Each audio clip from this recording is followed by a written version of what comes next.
Alright, hello guys. I apologize in advance if my aim sucks or if my voice is a little hoarse. I just woke up. But yeah, this video is going to be about things we need to work on as an outfit, things like strafing, things like listening to squad lead, following orders, things of that kind. And yeah, let's get into it.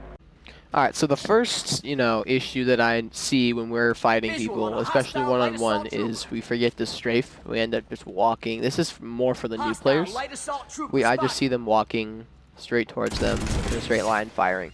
Now that might make it easier for you to keep your target, or not to keep your target, to keep your aim true during that firefight, because you don't have to compensate for side-to-side movement. But it's going to make it a hell of a lot easier for the other person to line you up with some juicy headshots and drop you instantly, which is why I think most of the players in our outfit are always complaining, why are they killing me so fast? Why are they doing this? Why are they doing that? How am I dying so quickly? That's probably why. You're forgetting to strafe and you're just walking towards them. And yeah, that's not going to work. So how strafing works is very simple. You can count out some steps if you like. So 1, 2, 3, 1, 2, 3, 1, 2, 3, 1, 2, 3, stuff like that. Maybe like a little 1, 2, 3, 4, 1, 2, 1, 2, 3, 4, 5, 1, 2, 3, 4, 5, 1, 2, 1, 2, 3, 1, 2, 3, kind of like that. Just make it random. Don't just walk straight towards them. It might make it easier to, I don't know, aim, but in the long run, that's just going to hurt you. Alright, so another thing that I have noticed when I've been, overseeing, operations and things like that is that we peak at the worst times, right? We don't peak at the right times, especially if our shields are broken. Nobody seems to care. Like, if their shields are broken, they'll just be like, oh, I can just peek out and kill them real quick. No, that's not how that works.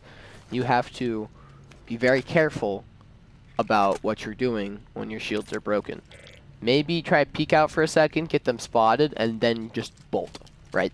Just bolt. And once you have them spotted, you can kind of keep an eye on them, right? It's very important to have people spotted in this game. It tells you so much about the other player. It's kind of like wall hacks, but not actually hacking and allowed in the game. So basically, what you want to do, like I said, if your shields are broken, if you don't have them spotted, get them spotted, right? Dip behind cover, wait for your shields to start regenerating, and then you can start working on your peak and hopefully take out the enemy player. Now, one concept that people don't really, understand too well is that if I'm being chased, I can do this thing called double backing, and it's very simple once you get the hang of it. So basically, pretend that this man is chasing me. So I'm running through here, right? I come back around. He's caught in a dead sprint, right? If he's chasing me, all I have to do is go whoop, and I've got him right there. I've caught him in a dead sprint. He's not expecting it, and if you hit your shots, then there's nothing he can do about it, even if your shields are broken, especially if you hit headshots. Another minor thing I've noticed, it's not for everybody, but I have noticed that some people do not listen to squad leaders or officers or leaders or any kind of outranking player, I've noticed that the issue is slowly starting to go away. I think it's because the members are starting to get a little bit more respect, starting to give a little bit more respect to their leaders and stuff like that, which is good. But there's still an issue with following orders and stuff like that. Like if a squad leader tells you to do something, get on it really quickly, right? And if you do exactly what he says and you lose the battle, that is not your fault. That is your squad leader's fault. All of the blame falls on them. If they lose a battle, right? If you guys lose a battle, that's squad leader's fault, right? Should have done better. It's not your guys' fault if you lose a battle. So if the squad lead starts getting pissed off at you and angry because you know, they lost a battle and they're upset. That's just remember it's not your fault. It's their fault, and you need to remind them that it's their responsibility and you were just following orders.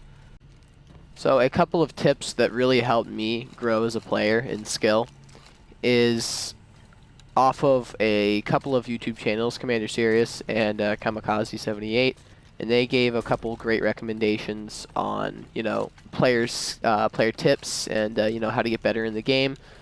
And a couple of the tips were, you know, they really stood out to me, and one of them was keep your crosshair at head height when you're running around, right? And so what that's going to allow you to do is, if you're like this, if you're running around and you're pointing at the floor, right, and a guy comes around the corner, right, so say we got this man right here, it's a little bit below player height, but, you know, we can work with it. So say I'm running around the corner, right, boom, I've already got his head lined up, right? I don't need to bring my crosshairs up and waste that extra little bit of time, and that's going to allow you to just lay into him with headshots before he can even do anything. And then the second tip is make a conscious effort to go for headshots.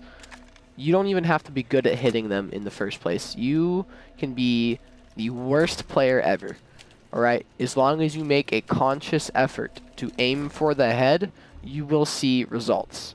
You will see the time to kill go down. You will see your accuracy starting to improve. You will. It's not going to happen overnight, but slowly over, you know, gradually over a period of time, you will see yourself starting to get better, and that's what I ended up experiencing when I followed these couple of tips. And they